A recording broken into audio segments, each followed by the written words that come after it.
Nu ska vi gå vidare här till familjeliv, vår serie och vår serie Hjälp, vi har fått en baby, där det är dags för avsnitt nummer 4. Och hittills i serien så har vi ju mest talat om babymat och annat. Men idag ska vi tala om mat för lite större barn och främst med fokus dels på matglädje och dels på det dolda, raffinerade sockret som nu dagligen det kommer nya larm om. Vilket vi också ska fortsätta diskutera tillsammans med Kenneth Nars efter det här. Men först alltså, hjälp, vi har fått en baby. Hjälp, vi har fått en baby. Följer vi med Martan Caroline Heikkinen som inom ramen för babyprojektet håller matlagningskurs för skolbarn i Vasa. På plats för att laga och äta maten finns, förutom Caroline, 12 barn och Martan Petra Högnäs. En så här stor muffins. Ja, de får en så muffins med dubbelt så mycket socker. Trippelt så mycket socker. Och mycket större. Det vi ska göra idag nu, så tror jag vi får börja med den här häftet som ni har. Så ska vi hitta pitabröd. Barnen på den 4 gånger 3 timmar långa kursen är mellan 8 och 11 år gamla.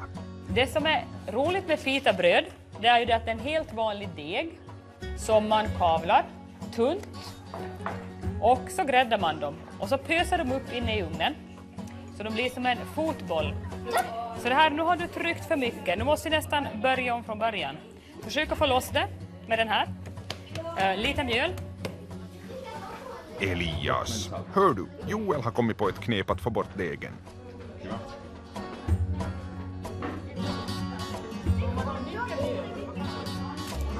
Till den här pitabröden så måste man ju fylla den med någonting. Och det ska vi fylla med mexikansk köttfärssås. Köttfärssås, vi ska göra den lite tjockare. Inte tillsätta så mycket vatten som det står här i receptet. Så vi stekar egentligen köttfärs, paprika och lök och kryddar den. Och på den här kursen används ingen färdig kryddmix, för det är billigare och hälsosammare att krydda själv. Såvida man inte råkar ha en massa stabiliseringsmedel och smakförstärkare i kryddskåpen.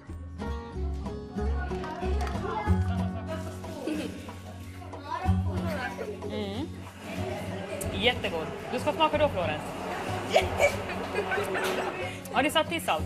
Ja. Lite mer salt. Pyttelite kan man sätta. Men det skulle nog kunna vara bra sådär då.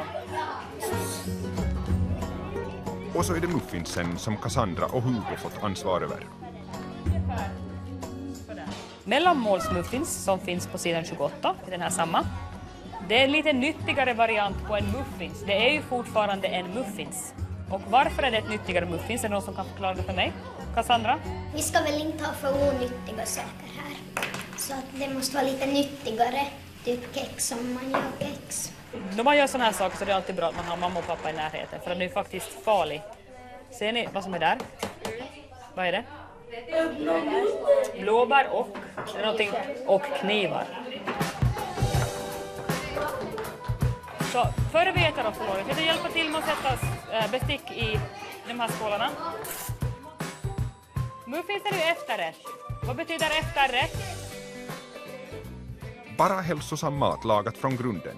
Idag pitabröd med köttfärs och guacamole och sallad. Mellanmålsmuffins och hemgjord blåbärsglass. Alla 4 gånger barnen träffats har de bakat, lagat mellanmål, varmrätt och efterrätt. Bland favoriterna räknar barnen upp morotssoppa, minipizza, sallad, vridna baguetter. Så slängde i väggen du som trodde att barn bara äter knackkorv och pommes frites. Hur tänker du när du planerar meny för en sån här? Jo, det var det jag funderade på, vad jag tänkt. Den frågan kom upp bara. Jag tänkte ju, ofta så tänker jag, vad är roligt? Det är det som är kanske också ibland lite mera jobb. För grejen är den om man tänker att när barn inte har någonting att göra så blir det liv. Och när de har saker att göra så blir det liv. Så oavsett så blir det ändå... Så hellre att man får något nyttigt ut av det medan vi har liv. Ja, men det var ju en smart grej. Ni får markera, ni som vill ta hem bröd så ska jag sätta det i påsar. Så betyder det att alla vill? Barnen och jag tackar Caroline Heikkinen för god mat med tuggmotstånd. Rolig variation till all puré jag har ätit på sistone. Kolla in webben för kurser nära dig. där fick vi några tips på lite mellanmål som är eventuellt lite mer hälsosamma i alla fall än en chokladplatta eller annat som man eventuellt kan tänkas trycka i sig så här på eftermiddagen. God morgon, välkommen Kenneth. Tack så mycket, god morgon. Mellanmål är alltså temat och ja, har du några spontana kommentarer på det vi såg här? Just det var fråga om någon slags pitabröd som Nej, bara det som spontan kommentar är just att det finns ganska mycket faktiskt sådana här liknande klubbar, föreningar, kurser, allt möjligt sån här liksom eftermiddagsverksamhet för barn från ganska tidig ålder. Och det är ganska viktigt just att lära dem på det här sättet att man får göra ett bröd, man kan steka ihop någonting. Att helt enkelt laga mat, det är viktigt att barnen får röra och laga mat. Och hon sa ju här i slutet, Caroline Heikkinen, att det ska vara roligt med mat. Håller du med om det? Absolut. Det blir lite för roligt där mot slutet. Det blir lite för roligt.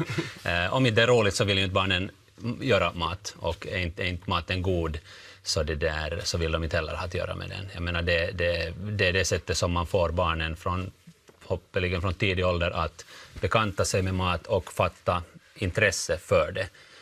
Annars kan det bli någonting som alltid blir det där påtvingade saken. Du måste äta upp så att du får din näring, dina vitaminer. Jag tror att barn kan få ett ganska liksom kluvet, till och med traumatiskt förhållande till mat om man alltid håller dem utanför köket, om de aldrig får skala en morot eller göra någonting själv. Tror du att barnen äter hellre sån mat som de har lagat själva, även om det inte kanske är deras favorit? Det tror jag absolut. Jo, jag menar det är helt klart att vilken liksom gröt eller sörja som helst som de rör ihop, så jag menar stoltheten att lyckas, att få prova och så misslyckas, men ändå kanske äta det eller inte äta det, så det är viktigt för barnen. Men som med all pyssel och kreativ verksamhet och målande och ritande och byggande. Mm. Socker pratas det om mycket nu för tiden och hur dåligt det är. Jag läste en artikel, jag tror det var igår, som det hade kommit en ny undersökning igen som visar att sambandet mellan högt sockerintag och hjärtinfarkter senare i livet var väldigt högt. Alltså det var fråga om, jag tror att rubriken var en flaska läsk om dagen fördubblar risken att få hjärtproblem senare i livet. Många sådana här mellanmål som säljs färdig mat, färdigförpackat, så innehåller otroligt mycket socker. Och vi tänkte vi skulle be dig ge liksom, vad ska vi säga, höja ett varningens finger nu och liksom, vad är det man främst ska undvika där det finns gömt socker? Det är som det där, jag menar jag är ingen nutritionist, men det tycker jag att hör till alla människor, speciellt kanske till föräldrar, att veta var det här gömda sockret finns. För det finns i allt från sill till snabbmat till bröd. Vanligt bröd har mängder av socker i sig. Sushi nämnde du också. Sushi har mycket socker i sig vanligtvis. Själva riset alltså sötas och syras med vinäger och socker. Sen har vi alla möjliga olika, allt från pålägg, köttprodukter kan ha mycket socker i sig. Men de vanligaste fällorna är ju det som smakar sött. Och de här grantfärgade typiska mellanmålen, efterrätterna för barn, så de är nog riktiga fällor. Då har vi alltså huvudbovarna som säkert en stor del av industrivärldens yngre befolkning startar sin dag med, är alltså sådana här frukostflingor. De här kan ha mellan 30 till 38% socker i sig. Så en tredjedel alltså, ja. Rent socker. Och här har vi alltså de här Fruit Loopsarna som har då fruktsmak, inte innehåller förstås någon frukt. Så den här portionen så vägde vi upp, den har alltså så här mycket socker i sig. Vi kan hälla det på dit för att se. Schvips, så där mycket får man i sig bara med den här portionen. Som kanske är ett vanligt morgonmål för sådana barn som äter sånt här. Samma med såna chokladflingor som förstås de flesta barn, när de ser det i butiken och har sett de här reklamerna, det är fantastiskt. Det smakar ju gott, det smakar som mjölkchoklad. Och det lär vara hälsosamt någonstans. Jo, och det finns fibrer i det. Det görs på fullkornsvete ibland, men det här är ju riktig skräpmat. Samma sötade yoghurter och sådana puddingar är riktiga bovar. Där finns det både mycket socker och fett, och sen innehåller de faktiskt minimalt med näringsämnen. Men också alltså helt så här, ska vi säga, så att säga vanlig yoghurt har alltså helt för mycket socker för att vara på något sätt hälsosam. Det har de ju. En helt sån här standardyoghurt så har ungefär mellan 10 och 13% tror jag så på de tabellerna har de här i sockerhalt. Och det blir sen ganska mycket då man dessutom många sätter en müsli eller flingorna på dem. och då ökar du hela tiden på det sockret. Och det här är alltså mellanmålet. Och vid sidan av det här så kommer sen liksom det snasket och godiset till. Och då börjar det småningom öka. Och så äter man en måltid där det kanske i någon snabbmat eller någonting ännu finns socker. Så det här gömda sockret, det där som det är vettigare att här har vi alltså det ohälsosamma med mycket socker, här går vi på den vettigare sidan. Att här har liksom naturell yoghurt med en müsli som är mindre sötad, har kanske torkad frukt i sig, vilket ju också har lite socker i sig. Men att om man vill söta den här yoghurten så kan man göra det med bär, med färska bär, frysta bär, eller med honung så att man åtminstone ser det där sockret som man sätter på. Och sen det där förstås en massa annat som man kan äta som mellanmål. Grönsaker, tomater, morötter, jättebra mellanmål, frukter, nötter och sånt. Kan man säga som så att undvika att ha de här överhuvudtaget, de här sockerfällorna hemma när dina barn kommer hem och ska ta ett mellanmål, de ensamma hemma, så behöver man inte oroa sig för det. Och så håller man, vad ska man hålla där i kylskåpet där hemma så att ditt barn får både hälsosamt och gott? Det klokaste är ju det, men det finns ett skede sen då barnen blir över 10 år gamla, då börjar de nog själva ta sig sina vägar på väg hem från skolan via butiker och kiosker och sånt och köper exakt vad de vill. Då börjar det här den här risktiden då de själva bestämmer exakt vad de äter. Då dricker de hur mycket limo de vill och sånt. Men före det så kan man ju hjälpa dem att välja de här vanorna. Och det är ju där som man själv får, faktiskt som förälder, så den mat som finns hemma så äter ju barnen, eller så äter de inte. Finns det en massa godis, finns det här flingorna där, det är klart de äter dem om de gillar dem. Men fyller man kylskåpet regelbundet med de här andra sakerna och lär dem att äta dem så är det ju en större chans att de också tycker om det här. Och att man liksom får ett vettigare mellanmål. Så du förespråkar att det finns mat tillgänglig som man får äta lite när man vill, men det ska vara bra mat helt enkelt? Absolut. Och det där, och som jag sa, under 10-årsåldern så det är då som man också ska hjälpa de här barnen att välja de här smakvanorna. Kanske också, inte predika för mycket med fingret i vädret, men att också säga att, kanske berätta, men att hela det här sockret på här, så kanske det får ganska många barn att fundera lite. Det är ganska mycket det där. Då de vet att de ännu äter godis och sådana saker som har nästan rent socker i sig. En annan sak är ju skolmaten som man också skulle hoppas skulle fylla deras magar åtminstone delvis under den tiden de är i skolan och kommer hem.